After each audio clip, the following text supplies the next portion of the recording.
자, 클로렐라 딸기청엔 딸기잼, 딸기명인 박효병 농부님의 클로렐라 딸기청과 딸기잼을 소개합니다. 그러니까 이제 이 크루아상하고 너무 잘 맞아요.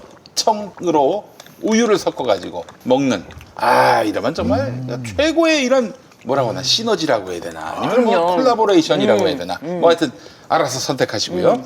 클로렐라 딸기라는 것은 영양가 높은 클로렐라 배양액으로 딸기를 키움으로써 딸기의 당도가 훨씬 높고 과육도 단단해서 쉽게 풀어지지 않는다는 얘기죠. 딸기. 최근 소비자에게 가장 사랑받는 딸기 품종 중에 하나입니다. 클로렐라 딸기 중에서도 가장 유명한 딸기가 바로 충청남도 홍성의 박효병 농부가 재배하는 클로렐라 딸기입니다.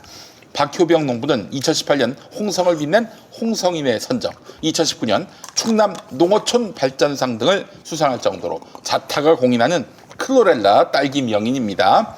직접 키운 클로렐라 딸기로 청과 잼을 만들어서 정말 신선하고 맛있습니다. 특히 딸기청은요, 청을 만들 때 나오는 물을 과감하게 버리고 과육을 듬뿍 담아서 보기에도 예쁘지만 맛은 더욱 좋습니다. 클로렐라 딸기의 아삭아삭한 식감이 그대로 살아있습니다. 딸기잼은 오직 딸기와 설탕만으로 맛을 냈어요. 딸기잼 역시. 자, 물, 향료, 방부제, 색소, 다른 첨가물은 일체 넣지 않습니다. 가장 클래식하고 자연스러운 딸기잼의 맛, 고급스러운. 바로 여기 담겨 있습니다. 자, 클로렐라 딸기잼 300g 8,100원, 클로렐라 딸기잼 600g 13,300원, 클로렐라 딸기청 300g 7,600원, 클로렐라 딸기청 500g 1,800원입니다. 자, 지금부터 먹어보겠습니다. 저도 이거 몇 병 사 먹었거든요. 너무 맛있어가지고.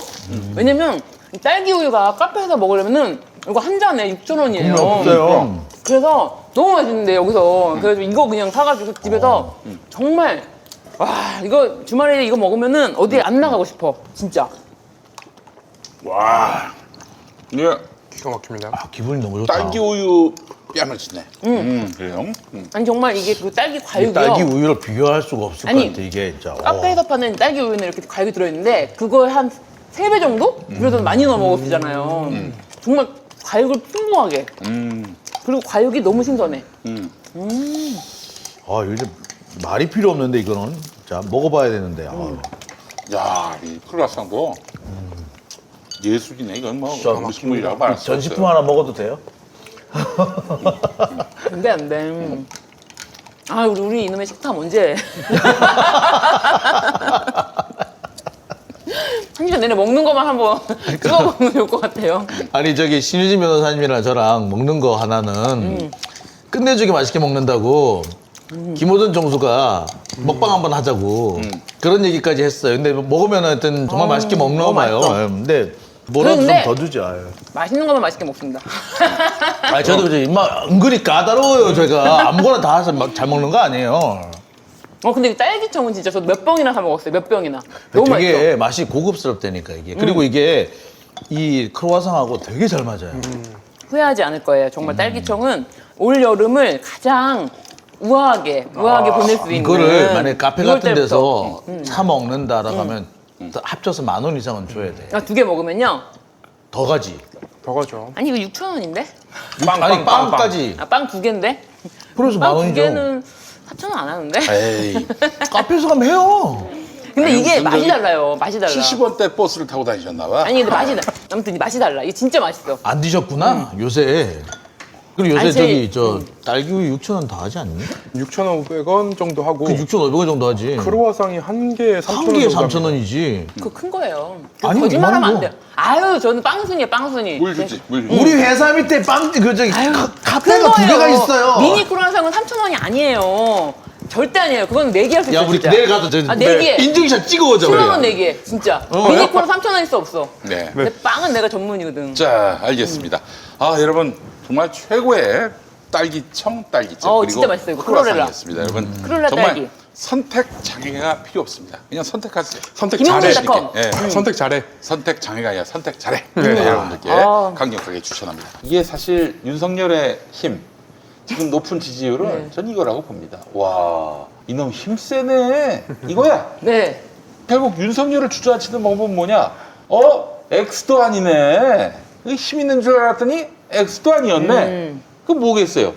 공수처가 제대로 수사해서 윤석열을 기소해가지고 피고로 만들면 돼. 일단 그게 굉장히 중요하다고 보거든요. 저도요. 바로 그겁니다. 그걸 만약에 못한다, 어리버리하다가 그냥 여기서 좌초된다? 그러면 이제 어설프게 이제 그렇죠. 네. 윤석열을 건드렸다가 도리어 윤석열을 더 띄워주는 효과가 있다고. 지금 그 완전히 호랑이 등에 탄 거예요. 네, 진짜 맞습니다. 지금 말씀하시는 것처럼 힘 센 사람을 밀어야 그나마 될 것 같은 그런 거 있잖아요. 그러니까 저도 그런 생각이, 그러니까 윤석열 쪽이 아니라 민주당 쪽에 지금 이제 만약에 누구든 후보가 가장 지지도가 높아지면은 그 사람에 대해서 나도 모르게 호감도가 생기는 그렇지. 그렇게 되는 우리 것처럼 사람들이 될 사람을 힘있는 밀어주고 사람들한테 사실 의지하는 마음이 맞아요. 생기기 마련이에요. 그 나도 예전에 아주 어렸을 때 네, 전두환을 보고 맞아. 아니 나쁜 새끼인데 네. 나쁜 새끼인데 왜 사람들이 저렇게 좋아하는 것처럼 보이나. 네, 그러다가 또 전두환이가 나중에 권력 내려놓고 백담사 할 때는 왜 다 이렇게 손가락질하고 돌을 던지나 봤더니 그게 결국 힘이야. 맞아요. 힘이야. 그래서 윤석열을 좀 흔들면 지금 윤석열을 흔들고 그리고 지금 김학의 사건에서 너네 검찰 너네 그 회유하고 압박하는 거 우리 다 알고 있어. 그런 거 어떻게 할 거야? 해결해야지. 그렇게 하는 걸 압박하고 그러다 보면 검찰이 조금 어떻게 보면은 뭐랄까 약간 이렇게 혼란스러운 이 시기를 틈타서 정말 세게 몰아치면은 사실은 우리가 어떻게 보면 여론도 굉장히 중요할 것 같아요. 이게 여론이 확 밀리면서 공수처에게 힘을 실어줘야 된다라고 하는 거랑 우리가 절대 국민의힘에게 밀리면 안 된다. 국민의힘은 엄청 지랄을 할 거예요. 정말 목이 터져라 윤석열을 석방하라 뭐 이런 식으로 할 거예요. 그런데 우리도 절대 밀리면 안 된다. 밀리면 안 되죠. 밀리면 안 진짜 된다. 이거는 아주 굉장히 지금 위험한 여기서 상황이야. 희망 고문하지 말자 이런 얘기가 할 때가 밀리면 아니에요. 안 지금 돼. 네. 아니, 근데 지금은 이제 국민들이 밀고 나가야 되는 때예요. 예, 국민들이 너무 좀 실망하셔서 그런 부분에 그러니까 이해는 한데 지금 그러고 있을 때가 아니에요. 그런 패배주의에 빠져 있을 때가 아니에요. 제가 불교 방송 시절에 노조위원장을 하면서 제 상대방이 그 당시 불교계에서 두 번째로 힘이 센 사람이었어요. 총무원장 다음으로 힘 센 사람이었어요. 근데 총무원의 제2인자이면서 동시에 불교방송 이사장이면서 불교신문 사장이면서 동국대 이사장 권한대행까지 했죠. 참 별거 다 했네. 정말 많이 했죠. 그러면서 불교계 안에도 보면 야당, 여당이 있거든요. 불교계 제1야당의 또 대표였어요. 그래요. 가질 거 다 가진 사람이었는데 그러다 보니까 불교계 내에서 뭔 얘기 했냐면 그 사람은 워낙에 백도 좋고 힘도 좋아서 아무리 비리가 있고 폭로를 해도 손가락 하나 다치지 않는다. 아, 그래요? 그전에도 뭔가 잘못을 저질렀지만 다 빠져나왔다. 그랬는데 그 사람하고 싸웠고요. 결국 그 사람한테 제가 딴 거 본 게 아니라 약간의 흠집을 냈습니다. 확 흠집을 냈는데 그 제가 흠집을 딱 내는 순간 손자국을 냈다고 얘기할게. 손자국을 냈어요. 손자국을 냈는데 바로 그 순간에 사람들이 그동안에 기다렸다는 듯이 저거 별게 아니네? 라고 하면서 우수수수 덤벼들었었어요. 그 저기 예전에 유명한 소설 이문열의 소설 우리들의 우리들 이거거든요. 바로 그거죠. 홍석대가 저렇게 네. 한 방에 선생님한테 그렇게 짜그라지니까 와 이거 뭐 완전히 그냥 다 들고 일어났잖아요. 이렇게 유명하게 아는 일화를 소개해야지 본인의 얘기를 하면 우리 모르는 얘기라 재미가 없어요. 그러니까. 이분이 방송은 되게 지루하게 해 항상. 여하튼 제가 아니, 말씀드린 고기 거는 방송 이럴 때마다 나 진짜 이거 보고 있어 맨날. 우리가 아는 일화를 얘기하고 공감하지. 치지 그만해. 자 그러니까 우리가 정말 여기서 중요한 교훈. 이번 중요한 진짜 교훈. 이거 그래서 오늘 밀리면 안 돼요, 이게. 공수처가 올라탔단 말이야. 여기서 성과를 낸다 그러면은 윤석열은 이제 굿바이야. 네. 그리고 이제 그래서 아주 초라하게 그동안 또 했던 몹쓸 짓들 이런 것들까지 다 모조리 심판받게 되면은 아유 얼마나 참 다행입니까. 근데 만약에 이번에 좀 어설프게 해가지고 결국에는 윤석열에 한마디로 저기 면죄부를 줬다 그러면 이제 그때는 이제 윤석열 대통령이 성큼도 다가가는 거지.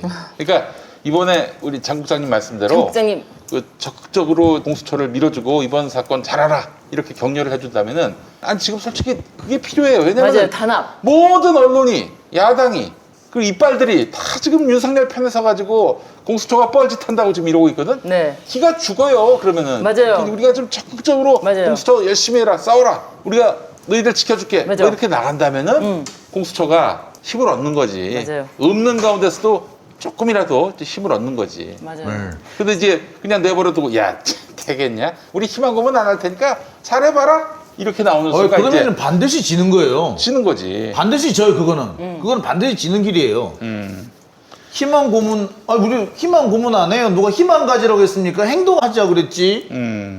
그래서 아무튼 진짜 여기서 이제 우리도 단합하는 그런 능력을 보여줘야 될 때가 다시 왔다 그런 생각이 들어요. 그리고 많은 중도층이라고 하기 좀 애매한 사람들이 많이 떠나갔는데 저도 이제 자꾸 사람들을 얘기하다 보면은 그런 사람들이 얘기를 막 하는데 그냥 밑도 끝도 없어요. 밑도 끝도 없고 그냥 한 번 마음이 그냥 뭐 이렇게 돌아섰다 뭐 이런 식으로 얘기를 하는데 네. 근거도 없고 예. 그래서 그 제가 봤을 때 사람들 전부 다 힘이 센 쪽에 갖다 네. 붙은 거예요. 그 제가 생각하기에는 그나마 이 김용민 TV 시청하시는 시청자분들은 정말 의리가 남다르신 분들이다. 우리는 정말 한 가족이다 이런 생각까지 들더라고요. 그 취재하다 보면은 저희가 기사를 쓰잖아요. 네. 근데 이제 주요 이슈들에 대해서 저희가 기사를 써 나가다 보면 저희가 그 중도층이나 반대되는 사람들을 설득하기가 굉장히 어려운 점 중에 하나는 우리가 알고 있는 게 너무 많아요. 근데 그거를 모두 미주알 고주알 기사로 쓸 수가 없어요. 그렇지. 근데 그거를 만나서 이거는 이런 내용도 있습니다라고 얘기하면 설득이 돼요. 음. 근데 그 대다수의 언론에서는 사실관계가 파악된 내용과 그리고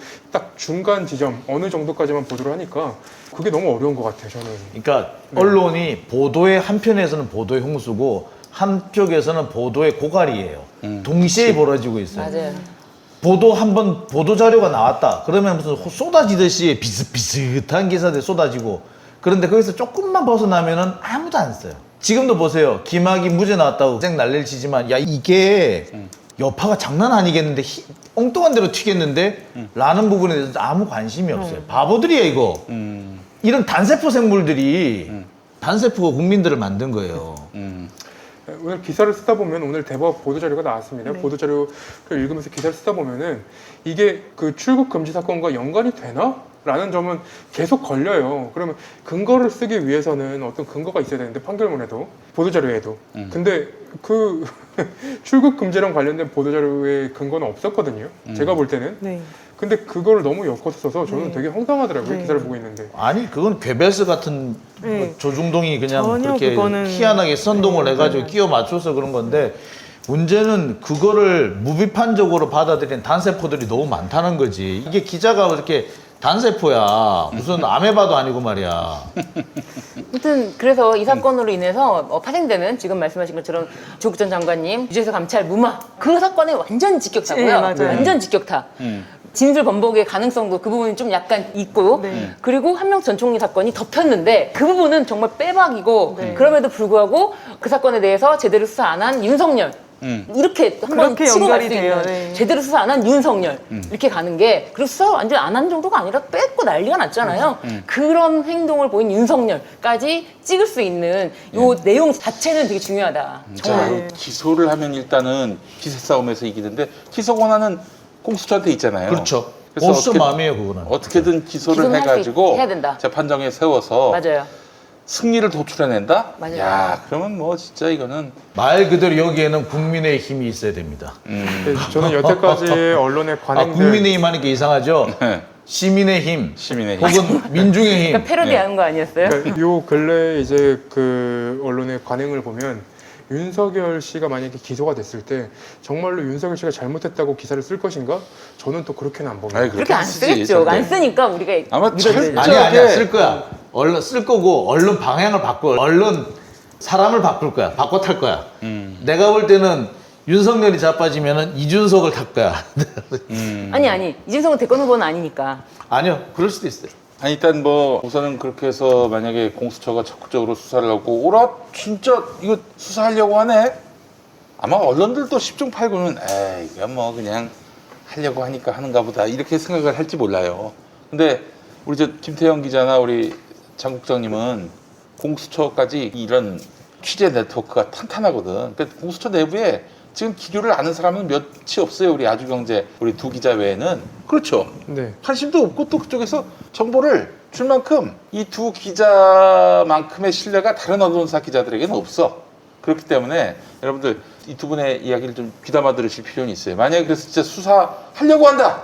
그러면 이제 그때부터는 유력 대선 주자에 대한 탄압이다. 뭐 이런 식으로 몰고 가겠지. 안 봐도. 정말로 재밌는 건 몇몇 이제 기자들 같은 경우에는 이 꼼찰총장을 보고 저희 팬이 됐다는 기자들도 있어요. 아 그래요? 그래서 현장에서 만났을 때 굉장히 반갑게 인사해주는 기자들도 있고요. 그럼요. 예. 그리고 저희한테 제보해주는 기자들도 있고요. 그러니까 절대로 완전히 치우치진 않았다 지금 상황이. 그리고 앞으로 더 나아질 개선될 방향도 분명히 있다. 그 정도는 또 말씀드리고 저는 싶습니다. 갑자기 그런 생각이 들어요. 윤석열을 기술하면 김진욱 공수처장이 대권 후보 됩니다. 예. 아니 그래도 좋으니까 저 좀 소기의 성과를 냈으면 좋겠다는 게 저희들의 또 간절한 바람이고. 이 방송을 이재명 지사님이 싫어하십니다. 네, 그래요. 아니 그럼 몇 프로 될 것 같아요? 기소 몇 프로? 윤석열 기소 몇 프로? 수사 상황에 대해 진행이 돼봐야 아는 거죠. 그거는. 아 근데 지금 네. 드러난 것만 아니, 보더라도 제가 봤을 때는 결정 시뮬레이션- 내려놓고 할 수 있는 사건이에요. 이거는 뭘요? 기소한다 안 한다 마음을 먹고 마음을 놓고 할 수 있는 사건이라고 생각해요. 사실은 그 법무부에서 이 문제를 징계 이제 청구를 할 때 그 부분은 명확하게 어떤 조사가 다 혐의가 끝나 있었어요. 포착이 됐다라고 저도 생각을 하고 있거든요. 조사가 다 끝난 상태였기 조사가 다 끝났어요? 네. 그럼 기소 여부에 대한 전망도 가능하겠네. 그 제가 볼 될지 안 때는 될지. 이걸 저는 55%로 봅니다. 55% 기소된다. 예. 55%가 기소된다. 그 다음에 20%는 유동적이다. 나머지 25%는 안 한다. 이렇게 오. 봅니다. 저는. 저는 52대 48로 봅니다. 52대 48. 48. 네. 에이, 그래도 선배가 우습게 되잖아요. 선배는 55였는데 본인은 50이라고 하면 선배 뭐가 되는 거야? 별 차이 없는데요? 네, 그렇죠. 차이 없네. 와, 이 아, 사람들은- 오차범위 아닙니까? 오차범위 아니군요. 알겠습니다. 제가 좀 디테일하게 얘기했어요. 네. 예. 예. 그래요, 알겠습니다. 나경원은 심지어 이거에 대해서 야권 탄압의 특수 임무를 수행하기 시작한 공수처라고 하는데 아니 아니, 진짜 벌써 두 사람이 야권에 입당을 했어요? 이야, 대단하네. 윤석열 측에서는 뭐 아직 국민의힘 들어갈 생각 없다고 하는데 왜 야권이라고 하는지. 그러니까 아니 지금 제가 볼 때는 뭐 이런 식으로 얘기하면 윤석열이 그 전부터 야당 활동을 했다는 얘기밖에 더 돼요? 이게 지금 윤석열이 요즘 주저하는 이유, 국민의힘에 들어갈까 말까 지금 이러고 있는 이유는 아마 이 수사하고도 연결돼 있을 거예요, 틀림없이. 예. 그래서 이제 수사가 안 할 것 같으니까 슬그머니 패를 던졌다가 지금 바로 지금 패를 수거할 거라고 봅니다. 아, 지금 저 바로 공수처가 수사에 들어가니까. 예, 또 조금 저 간을 볼 거예요. 바로 지금 상태에서 치고 나오기는 조금 힘들어 봅니다. 지금 그래서 제 생각에는 약간 이제 어떻게 보면 윤석열이 너무 지지도라든지 이런 게 치고 올라가면은 아니 어쨌든 간에 여야 1이다 뭐 이런데 여야 1의 대선 후보를 이렇게까지 건드리냐 말고 하는 스탠스보다는 그래서 우리도 민주당에서도 어느 순간에는 빨리 대선 후보 1위를 좀 더 높여줄 필요가 있다. 좀 더 높여줄 필요가 있다. 그런 생각이 알겠습니다. 들더라고요. 자, 지난 정부, 네. 박근혜 정부, 뭐 사찰도 했었고, 그런데 사찰하는 사람들은 자기들에게 위협이 되는 사람들 중심으로 그 순번을 매겨서 사찰을 한단 말이죠. 난 틀림없이 윤석열에 대한 X파일이 있을 거라고 생각을 합니다. 어떻게 보세요? 이 부분에 대해서.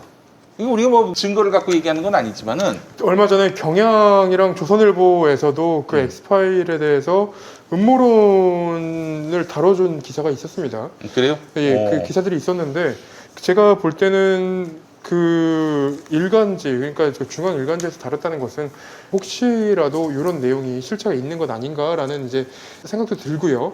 그리고 황교안 그 당시에 법무부 장관을 통해서 나온 것 같다라는 이제 찌라시도 돌았었는데 그거는 다음에 오면 한번 물어봐 주시죠. 윤석열 엑스파일을 갖고 계신다는데 진짜 갖고 계세요? 라고 한번. 아, 그래요? 물어볼까요? 왜냐면 그 당시에 상관입니다. 예. 법무부 장관이었고요. 그렇지. 네.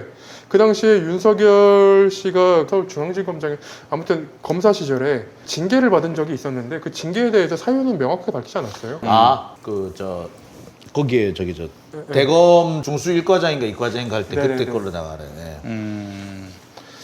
알겠습니다. 아, 그래요. 여러분 아주 그 다음에 돌아갑니다. 여주지청장 할 때인가. 그렇습니다. 누가? 여주지청장. 여주시청장. 예. 시청자라고 들어가지고. 근데 여러분과 지금 함께 시청하시는 분 중에 제가 입 밖으로 그 사람 이름 얘기하면 굉장히 놀라실걸요? 아니, 그 인간도 이 방송을 시청한단 말이야? 예. 제가 올렸죠? 텔레그램에. 그분이 보고 계신다고. 지난주에. 제가 핸드폰이 꺼져서 아, 그래요? 그분이 보고 계십니다. 네. 예, 그래요.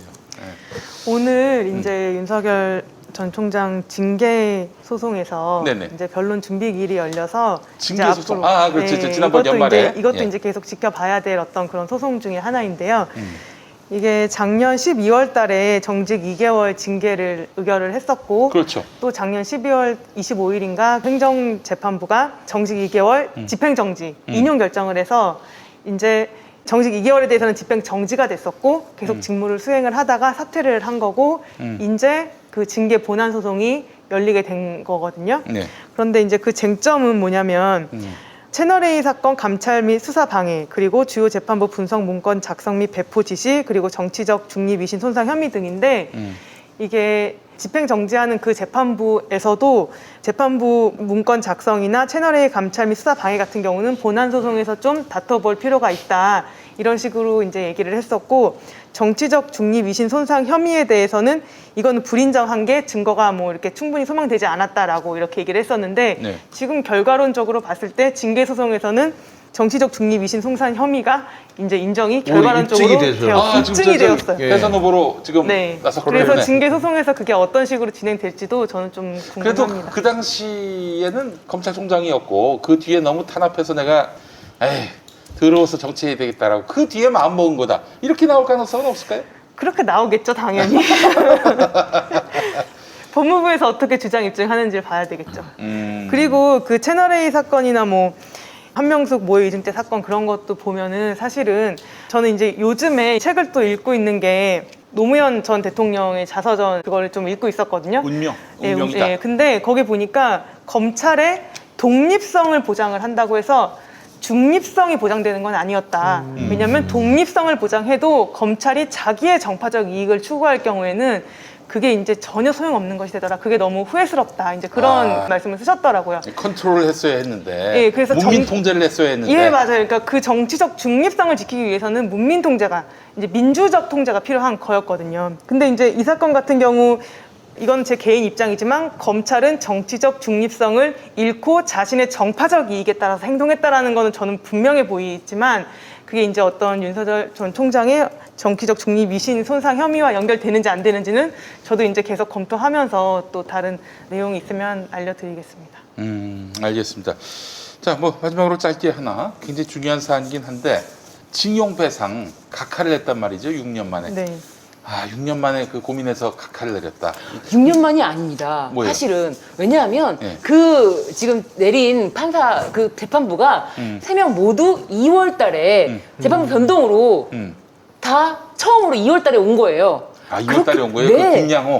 6년 만에 사건은 이렇게 끝나는데 그 과정 자체가 굉장히 지금 김양호 부장이 이 판결을 어떻게 내려야겠다라는 마음을 먹고 나한테 이거 배당되면 이렇게 딱 내릴 텐데 마음을 먹고 왔어요. 그래서 제가 봤을 때는 배석들의 영향력도 거의 없었고 혼자서 이거를 정말 자신의 일배력을 동원해서 정말 일배력. 정말 온 오지의 일배력을 받아서 정말 항상 그 커뮤니티들과 교류하면서 어떻게 하면 좀 더 일배스럽게 보일까에 대한 연구를 마친 끝에 쓴 거다. 3개월 그리고 만에. 선고 기일 자체도 바뀌었죠? 네, 바뀌었죠. 그거를 뭐 재판정의 안정을 위해서라고 설명을 했는데 그게 무슨 정말 이렇게 얘기하긴 뭐하지만 진짜 모 같은 얘기를 자꾸 하시는데 아니 자기가 돌 맞을까 봐. 네. 아니 근데 왜 이런 사람들이 서울중앙지법에 옵니까? 진짜 충격입니다. 아니 좀 기왕이면은 네. 서울중앙지법이나 이런 데는 좀 실력이 되고 아니 실력은 없더라도 좀 상식이 상식. 박혀 있는 사람을 배치하면 안 됩니까? 그거 누가 배치하는 거예요, 이거를? 그 누가 배치할 거예요? 뭐 행정처에서 법원행정처. 네. 이번에 법원행정처장 바뀌었는데 김상환 대법관. 그분은 참 제가 봤을 때 상식이 있는 분이에요. 아니 이번에 그 네. 대법 판례를 보다 보니까 2018년도에 대법원 전원합의체에서 얘기를 했는데 이번 그 판사가 김영호 판사가 얘기한 내용은 대법원 전원합의체 판결 중에 소수 의견에 들어가 있는 내용이에요. 그거를 그대로 갖다 붙였다. 그거라도 그대로 갖다 붙였으면 다행이야. 없는 것까지 만들어 맞아, 붙였어요. 그대로 갖다 붙인 거 아니에요? 그러니까. 그대로 만다 붙인 게 아니고 절대 아니라니까. 아니, 일배력을 동원했다니까. 한강의 기적 와. 깜짝 일배력을 놀랐어요. 동원해서 이게 판결문에 쓰일 수 있는 단어인지 전 눈이 판결문에서 의심스러웠어요. 있을 수 없는 있을 수 도대체 없는 난- 표현들이 있었어요. 예. 그리고 독도를 독도라 부르지 않고 도서지역. 도서지역. 도서지역의 분쟁, 야, 분쟁, 나 도서지역의 진짜 분쟁. 독도라는 말을 쓸 수 없는 거지. 불러먹던 개벽 따구가 진짜 씨. 진짜 너무 그 판결문이 몇 면이 일배력이 정말 화려하게 드러났고 네. 심지어 그 부분이 사실 저도 그냥 당연히 영유권 분쟁 그 독도구나라고 하고 넘어갔거든요. 네. 그런데 독도라는 말이 없어 판결문에는. 그러니까요. 도서 지역 이렇게 네 글자로 써 있고 독도라는 말을 할 수가 없는 거야. 왜냐하면 독도라고 하면은 안 되니까 타케시마인데. 정말 소름 끼치더라고요. 되게 디테일하더라고요. 되게 제가 이제 되게 당황스러웠던 게 하여튼 되게 많이 등장해요. 그래서 뭐 한강의 기적을 뭐 눈부신 발전을 이뤄냈다. 했다는 둥 어디서 있다고가 진짜 다 굴러와가지고 일본으로부터 경제 협력을 받아서 한강의 기적을 이뤄냈다. 눈부신 협력을 이거는 이뤄냈다. 일본의 극우주의자들의 논리인데 일본에서도 소수인 사람들의 논리를 이렇게 그대로 받아들일 정도면 얘는 사람이 아니몬입니다. 아니 근데 그 네. 어떻게 이런 판결이 나왔을 때 우리는 그냥 홈런 맞은 투수처럼 가만히 앉아 있어야 됩니까? 어떻게 아니, 된 거예요? 일단 이제 판사니까 네.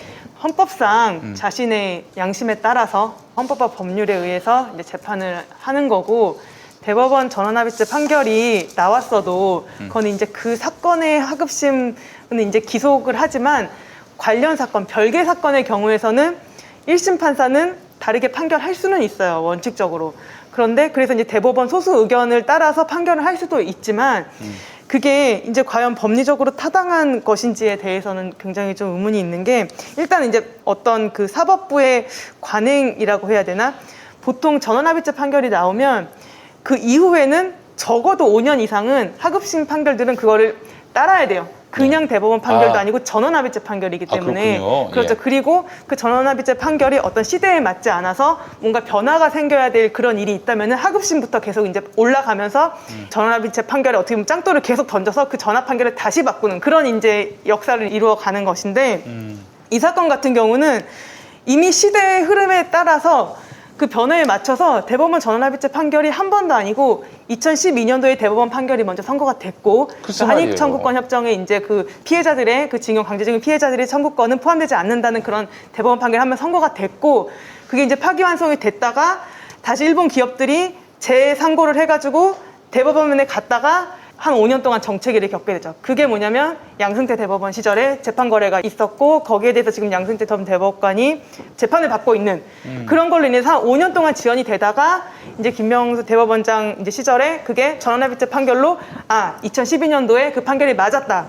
그러면서 전원합의체 판결로 다시 한번 법리를 확인해준 그런 두 번의 대법원 판결이 있었는데 그 이후에 지금 3년도 되지 않아서 1심 법원이 거기에 반대되는 판결을 선고한 거는 정말 굉장히 이례적인 일인 거고 이게 지금 어떻게 대응을 해야 되느냐 뭐 방법이 없어요. 왜냐면 사법부 법관 개개인이 뭐 본인의 양심에 따라서 판결을 한 근데 거니까. 근데 이 부분이 법관의 양심, 직업적 양심이 네. 되는데 이 사람은 정말 자기 개인적인, 자기 김양호의 양심으로 판단한 거야. 일배적 양심. 일배 양심으로. 근데 그것도 법관의 이제 양심을 해야 그건 되는데. 그래도 뭐 그것도 자기가 법관의 양심이라고 그러면 저희가 뭐라고 할 수 없어요. 왜냐면 헌법과 법률에 따라서 판사가 그렇게 재판을 할 권한이 있으니까. 그래서 이거를 시정할 방법은 이렇게 뭐 비판을 하는 것과 항소심에서 빨리 가서 시정을 해야죠. 아마 항소심에서는 저는 제일 효과적이고 좋은 해결 방법은 빨리 항소심을 진행해서 그 항소심이 이제 그 원심을 파기하고 그게 또 대법원 가서 확정되는 거. 그게 이게 저는 제일 빠르다고 옛날에 생각해요. 그 양승태 재판 거래할 때 있었던 사고방식이 그대로 투영된 거예요.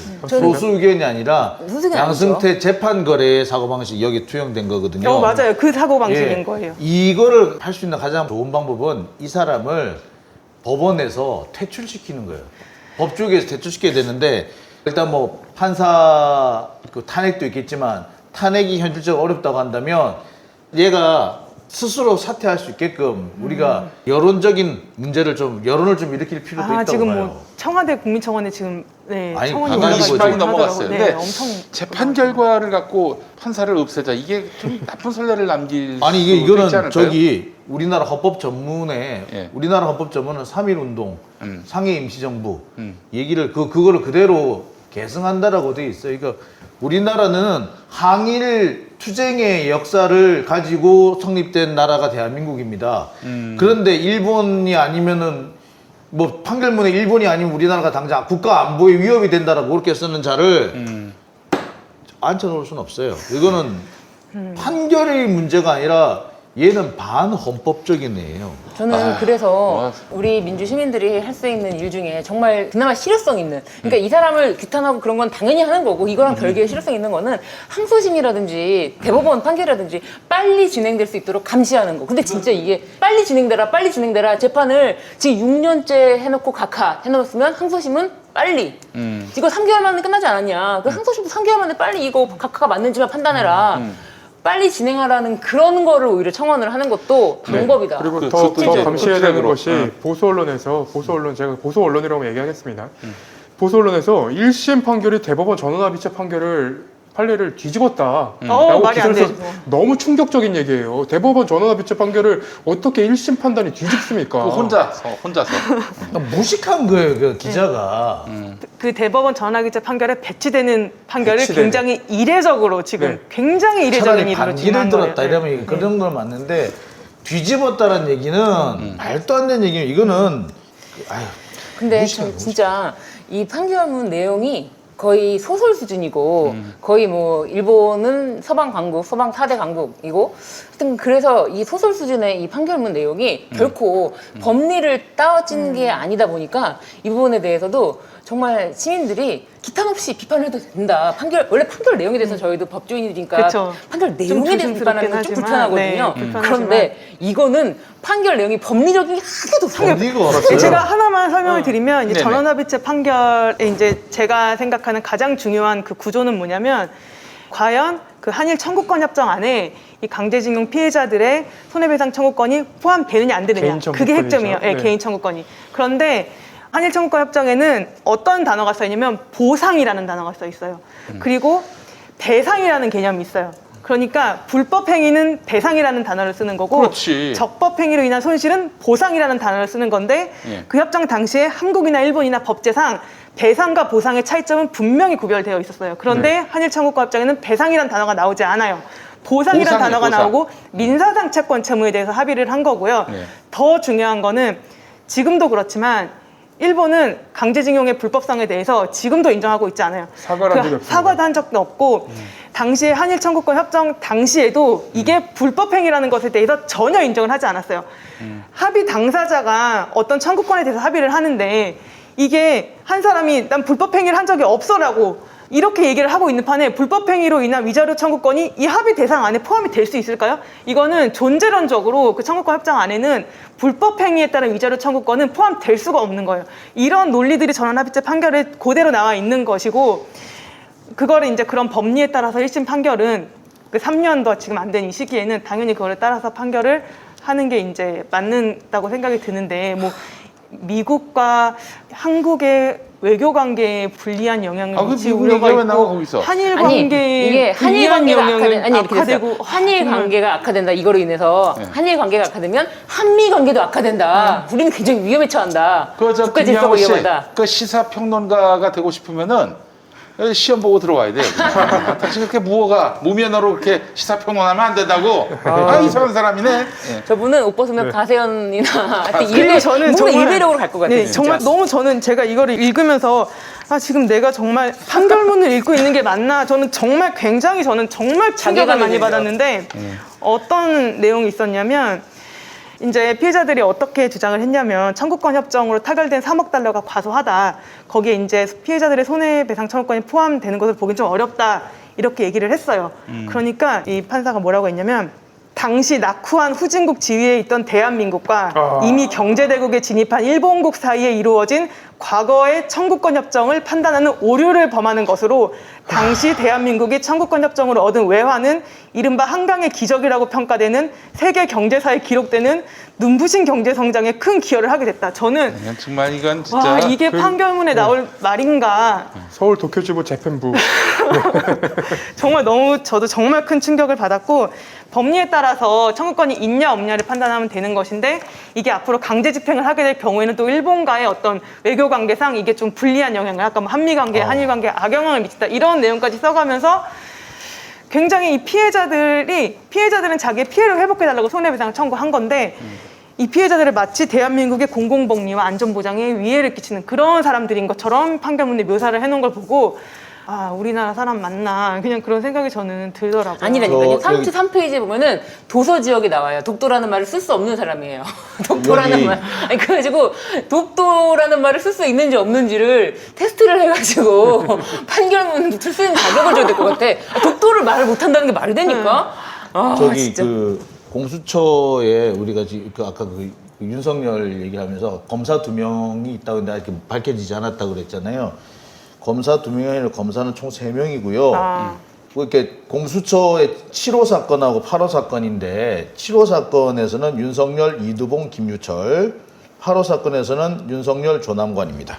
네. 어허. 남관이 형도 있어. 네. 그래서 모두 4명의 검사가 입건되었습니다.